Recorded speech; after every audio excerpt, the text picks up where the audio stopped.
تمام تعریفیں اللہ رب العالمین کے لیے ہیں جو انسان کو مٹی سے پیدا کرتے ہیں، جو ایک نطفے کو قطرہ بناتے ہیں اور جو انسان کو ماں کی کوکھ میں سجدہ کرنا سکھاتے ہیں، پہلے دل کو حرکت دے کر اور پھر روح کو اقرا کی صدا سے زندہ کرتے ہیں۔ اللہ رب العالمین سورہ مومنون میں فرماتے ہیں کہ ہم نے انسان کو مٹی کے خلاصے سے پیدا کیا، پھر اسے ایک محفوظ ٹھکانے میں نطفہ بنایا، پھر نطفے کو لوتھڑا، پھر گوشت، پھر ہڈی، پھر ہم نے اس میں روح پھونکی اور یوں ایک نئی مخلوق بن گئی کہ ماں کی کوکھ وہ پہلا مقام جہاں پہ انسان کی فطرت اور اس کی عبادت کا نظم جو ہے وہ وجود میں آتا ہے۔ یہ وہ جگہ ہے جہاں پہلی نماز رکھی جاتی، جب پہلا سجدہ ماں کے پیٹ میں ہوتا ہے، جب نطفہ علق بنتا ہے تو وہ اپنی ماں کی کوکھ کے ساتھ جا کر کے لٹک جاتا ہے، اور یہی پہلا سجدہ جو ہے اللہ رب العالمین اس نظام کے اندر ہمیں دکھتا ہے۔ اور انسان کا دل جو ہے وہ سب سے پہلے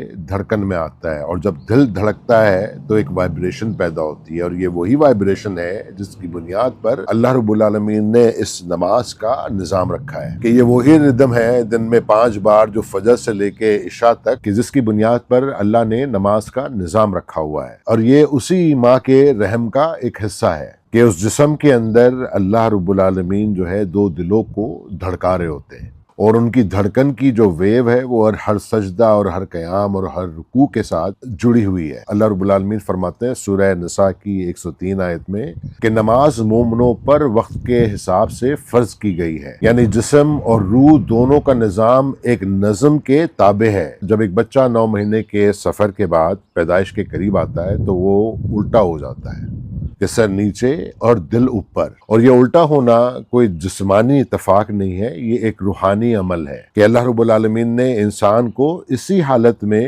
دنیا میں بھیجا ہے کہ جیسے وہ سجدہ کر رہا ہو، اور یہ وہی لمحہ ہے کہ جب ماں کا جسم کہتا ہے کہ اللہ اکبر، اور ایک نئی روح دنیا میں آتی ہے، اور آتی بھی سجدے کی حالت میں، اور پھر اس کے کان میں اذان دی جاتی ہے کہ اللہ رب العالمین کی پہلی توحید کہ اللہ سب سے بڑا ہے، اور یہ اعلان جو ہے رحم سے دنیا تک کی واپسی ہے کہ اب تمہارا دل، تمہاری روح، تمہاری نماز سب اللہ کے لیے ہے، کہ فجر کا وقت کہ جب روح پہلی بار جاگتی ہے، اور ظہر کا وقت کہ جب دل تیز دھڑکتا ہے، عصر کا وقت جب جسم میں توانائی کم ہوتی ہے، مغرب کا وقت جب نور ڈھلنے لگتا ہے، اور عشاء جب سکون لوٹ آتا ہے، کہ اپنی روٹس کے ساتھ جا کر کے دوبارہ جڑ جاؤ کہ جہاں سے تمہاری ابتدا ہوئی۔ بندہ یہ یاد رکھے کہ اس کا پہلا سجدہ ماں کی کوکھ میں تھا، تو یا رب العالمین ہمیں ان میں شامل فرما جن کے سجدے دل سے نکلتے ہیں، جن کی نماز شعور نہیں ایک ردم ہے، اور جن کی عبادت رسم نہیں ایک رجوع ہے، کہ رحم سے قبر تک ہر مرحلہ تیرے ذکر، تیرے نظم اور تیری رحمت میں گزرے۔ اے اللہ ہمارے دلوں کو خشوع دے،